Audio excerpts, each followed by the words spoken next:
Selamat malam, Bu Ria. Selamat malam, teman-teman. Kami dari kelompok 13 ingin mempresentasikan tentang investigation for money laundering and corruption in Indonesia. Sebelum mulai, saya akan memperkenalkan dulu anggota kelompok saya. Saya sendiri Erlina, kemudian ada Natalia Kalpina dan Lili. Oke. Yang pertama akan saya bahas tentang pengertian money laundering. Menurut Black Law Dictionary, pencucian uang atau money laundering adalah penyetoran atau penanaman uang atau bentuk lain dari pemindahan atau pengalian uang yang berasal dari perusahaan, pemasaran, transaksi narkotika, dan sumber-sumber lain yang ilegal melalui saluran ilegal, sehingga sumber asal uang tersebut tidak dapat diketahui atau dilacak.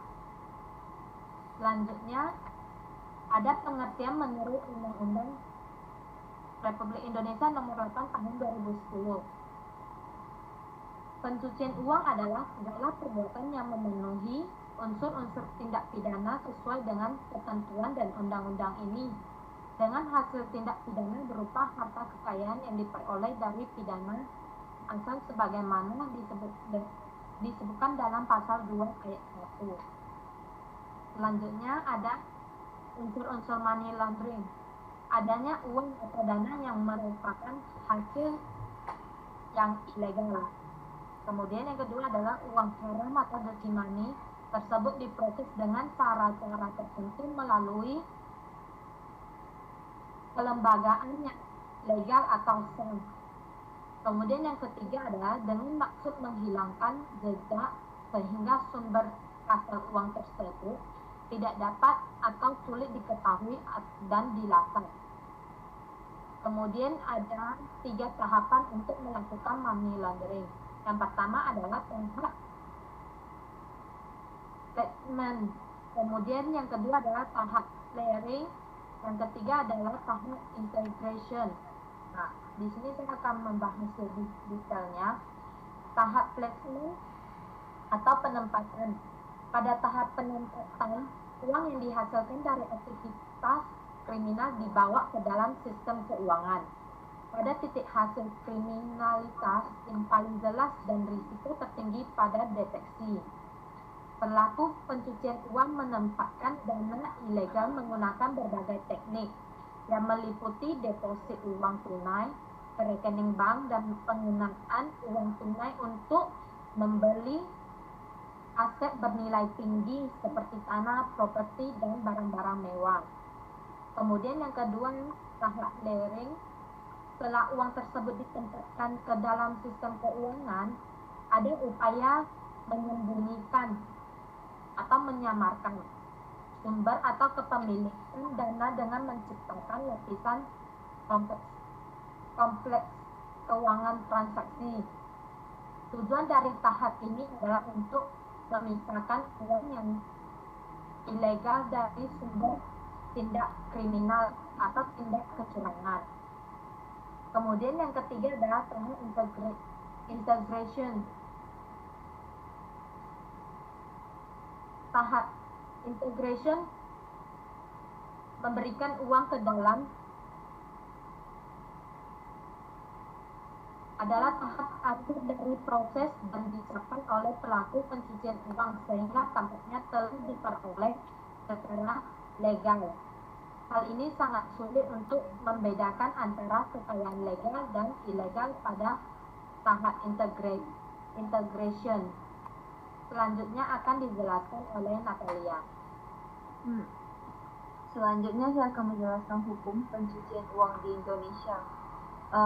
Dalam Undang-Undang Republik Indonesia Nomor 8 Tahun 2010 tentang pencegahan dan pemberantasan tindakan pidana pencucian uang, di mana pencucian uang dibedakan dalam 3 tindakan pidana. Yang pertama yaitu tindakan pidana pencucian uang yang diakomodir di dalam pasal 3 atau tindakan pidana pencucian uang aktif, yang seperti setiap orang yang menempatkan, mentransfer, mengalihkan, membelanjakan, membayar, menghibah, menitip, mengubah bentuk, menukar dengan mata uang dan surat berharga atau pembuatan lain atas harta kekayaan yang diketahui atau patut diduga merupakan hasil tindakan pidana atau sesuai pasal 2 ayat 1 undang-undang ini dengan tujuan menyembunyikan atau menyamar asal usul harta kekayaan pidana, karena tindakan pidana pencucian uang dengan pidana penjara paling lama 20 tahun dan denda paling banyak 10 miliar. Contohnya seperti contoh kasusnya seperti pembelian saham maskapai penerbangan nasional Garuda Indonesia oleh Muhammad, di mana pembelian saham yang dilakukan hanya perusahaan-perusahaan di lingkungan saja dengan tawaran lebih tinggi. Muhammad melakukan ini untuk menyimpan uangnya ke dalam sistem yang lebih aman dan berorientasi untuk mendapatkan keuntungan yang berlipat ganda. Hal ini dikatakan sebagai money laundering. Selanjutnya melirik pada Undang-Undang Nomor 8 Tahun 2010 TPPU Pasal 3, karena Muhammad telah mentransfer, mengalihkan, membelanjakan, menukar dengan mata uang atau surat berharga atau perbuatan lain atas hak kekayaan yang diketahui atau patut diduga merupakan hasil tindakan pidana, sehingga dapat terkena pidana penjara paling lama 20 tahun dan denda paling banyak sebesar 10 miliar. Selanjutnya yang kedua yaitu tindakan pidana pencucian uang yang diakomodir di dalam pasal 4 atau tindak pidana pencucian uang pasif, seperti setiap orang yang menyembunyikan atau menyamarkan asal-usul sumber lokasi penuntutan, pengalihan hak-hak atau kepemilikan yang sebenarnya atas hak kekayaan yang diketahui sesuai pasal 2 ayat 1 undang-undang ini dipidana karena tindak pidana pencucian uang dengan pidana penjara paling lama 20 tahun dan denda paling banyak sebesar 5 miliar rupiah. Contohnya seperti penyamaran dana yang dilakukan oleh CX yang merupakan karyawan bank. Dalam kasus tersebut, X melakukan perbuatan tindakan pidana penggelapan dana nasabahnya dengan mengalihkan dana nasabah ke banknya dan seterusnya. Selanjutnya, dana tersebut ditransfer ke beberapa tabungan adik, ibu, serta suami. Selain itu, dana tersebut dipakai untuk membeli barang-barang seperti apartemen dan mobil. Atas perbuatan tersebut, maka X telah menyamarkan asal-usul uang hasil penggelapan tersebut. Selanjutnya yaitu yang ketiga, tindak pidana pencucian uang yang diakomodir di dalam pasal 5. Ini setiap orang yang menerima atau menguasai, menempatkan, mentransfer, hibah, sumbangan, atau patut diduganya merupakan hasil tindak pidana sesuai pasal 2 ayat 1 undang-undang ini. Dipidana karena tindak pidana pencucian uang dengan pidana penjara paling lama 5 tahun dan denda paling banyak 1 miliar.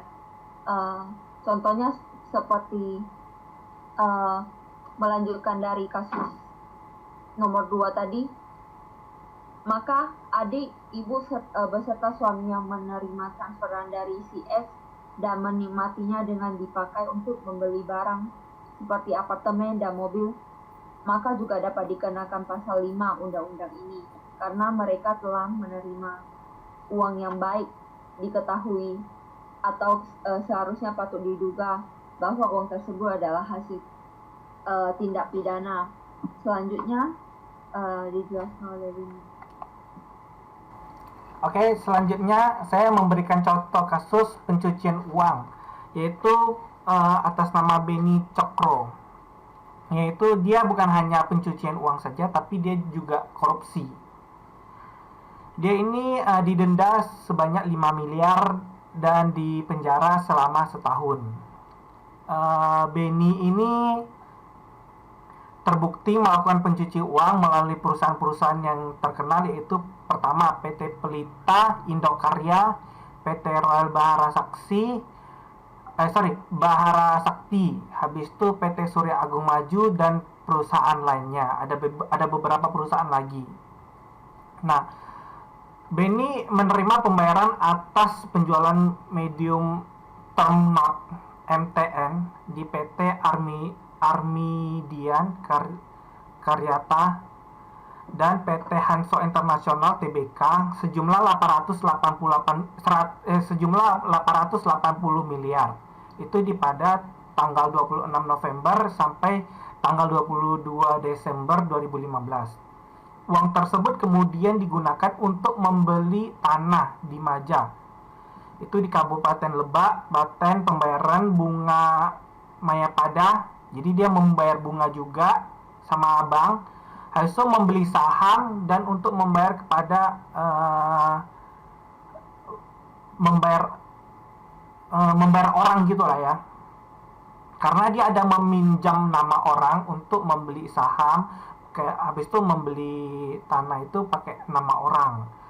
Habis itu Beni menggunakan uang hasil jual beli saham MYRX, BTEK, MTN, sama PT yang Hans International Tbk sama lainnya, itu sejumlah 1T 753 miliar 883 juta 940.824 rupiah dengan menggunakan rekening di Bank Windu.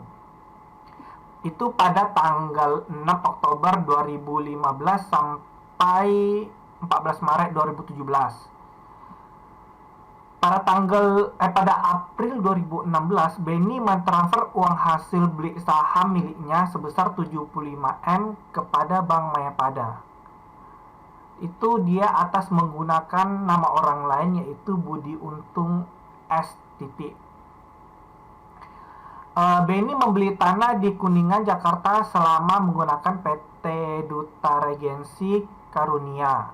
Kemudian membuat kesepakatan dengan PT pemilik Metropolitan Kuning Property sama ada Tankian untuk membangun sebuah apartemen. Jadi dia tuh udah membuat perjanjian membangun suatu apartemen.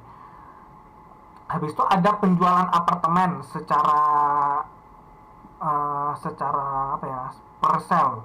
Itu Beni mendapatkan 400 miliar, sementara si Tankin menerima 1 triliun. Beni juga memiliki 95 unit apartemen dan atas nama orang lain. Beni juga ada ada juga apartemen di Singapura ya, 3 unit gitu.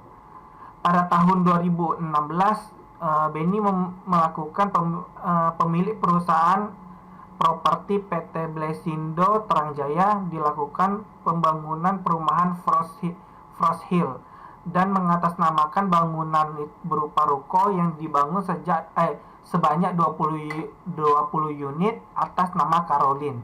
Jadi bukan nama dia meminjam nama lagi sama orang lain. Dia menerima uang hasil jual beli sahamnya sebanyak 2 triliun 203 miliar 97 juta 52.781 untuk membeli tanah lagi melalui beberapa perusahaan miliknya. Jadi dia membeli tanah menggunakan perusahaan, tapi yang kontrol itu si Beninya. Pada tahun 2018 Beni kembali menempatkan hasil uang jual beli sahamnya sejumlah 3T 48 miliar Rp517.298.086 untuk membeli tanah lagi melalui beberapa perusahaan miliknya lagi. Habis itu Benny membayar dana dari PT AJS dengan pola transaksi RTGS. Jadi dia menggunakan transaksinya RTGS dari rekening pribadinya di BCA dan Bank Windu.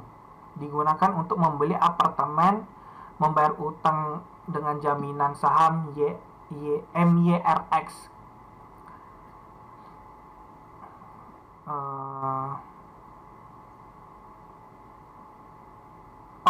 Setelah itu si Benny ini mencampurkan dananya menggunakan rekening-rekening perusahaan lain dan yang terdapat di Bank Cina, yaitu Bank CCBI, habis itu Bank BCA, Bank CMB, Mandiri, dan beberapa lainnya. Selama 2016 sampai 2018, Benny menukarkan uangnya yang berasal dari tindakan pidana dari korupsi ya, dengan mata uang asing sebanyak 78 kali transaksi di money changer PT Cahaya Adi Sukses Utama dengan nominal 38 T 619 M 434 juta 500 ribu dan transaksi beli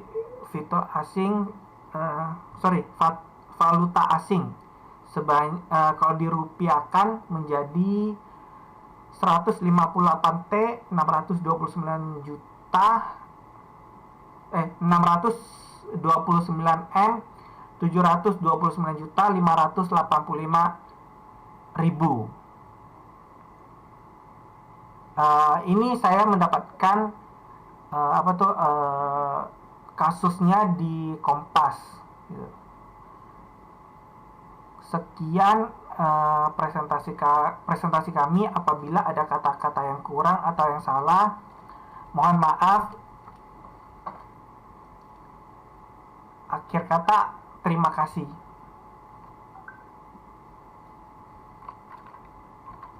Oke.